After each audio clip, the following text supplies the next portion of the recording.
President Trump illegally kept classified documents at his Mar-a-Lago social club and repeatedly tried to obstruct justice to conceal his continued retention of those documents. Former Special Counsel Jack Smith just dropped a bomb that proves beyond a reasonable doubt Donald Trump committed multiple crimes in regards to mishandling classified documents and then trying to overturn the 2020 election through multiple illegal means. While Donald Trump is currently in Davos, Switzerland, trying to assemble his board of peace, which now apparently includes Bibi Netanyahu, along with Vladimir Putin, and many other world leaders that aren't very peaceful, Alejandro says this isn't a board of peace, it's a legion of doom. There are so many jokes that can be made here, but Donald Trump is quite literally assembling the worst of the worst people on his quote-unquote board of peace, while then alienating our closest allies in Davos, Switzerland by giving these absurd ranting speeches, acting deranged, and then backing down from his tariff threats and military threats, or at least implied military threats. He wouldn't rule it out against Greenland. So the absurdity of this all needs to just be put back to back with the fact that Jack Smith is back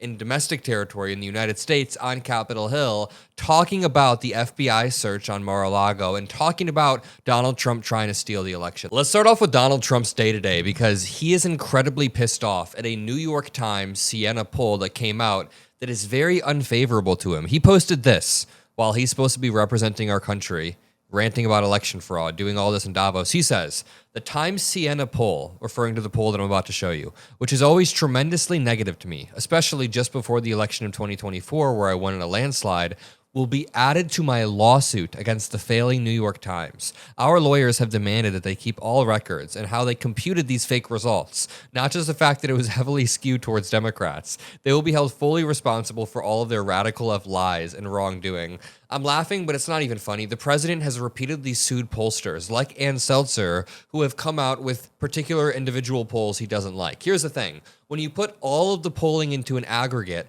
any outliers will be averaged out. They'll just be averaged out. There will be outlier polls, and the president is trying to sue to stop polling firms from releasing these outlier polls. The reason why he's so fearful of these polls is because they indicate that in 10 months' time, when the midterms come, Republicans are going to get smacked around. They are going to get whooped by the Democrats. Check out this brutal New York Times Siena poll for Trump, says Sarah Longwell of The Bulwark.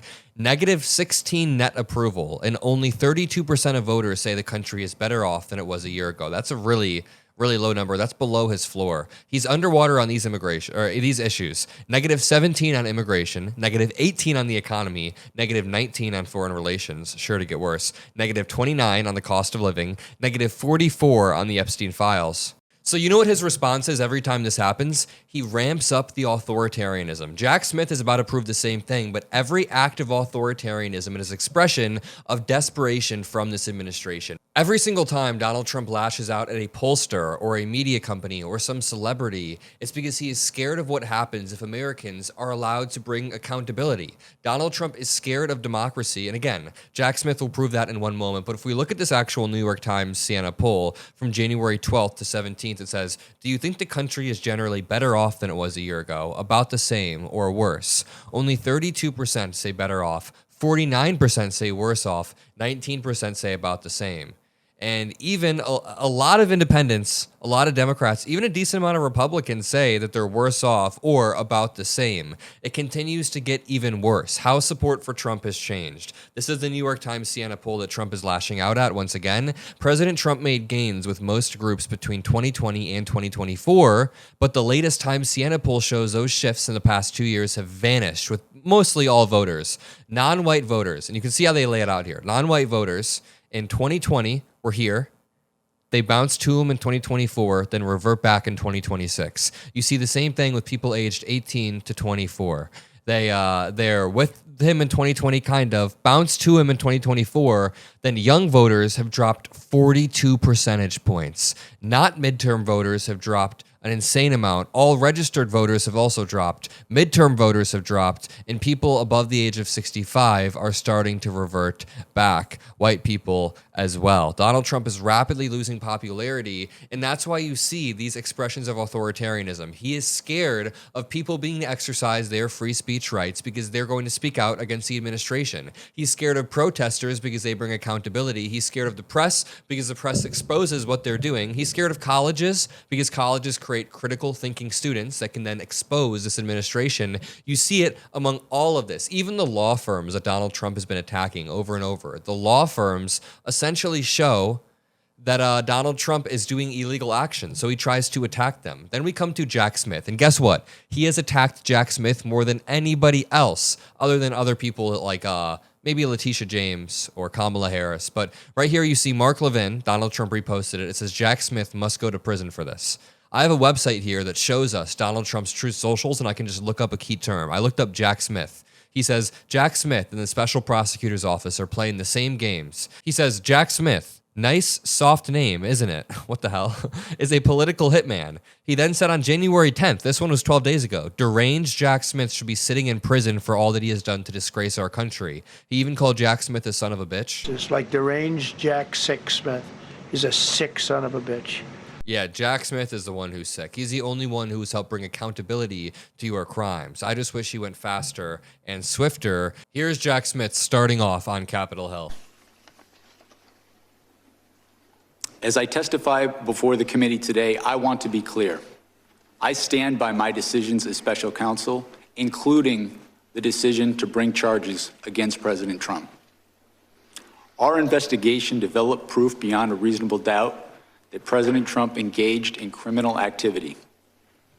If asked whether to prosecute a former president based on the same facts today, I would do so regardless of whether that president was a Democrat or a Republican.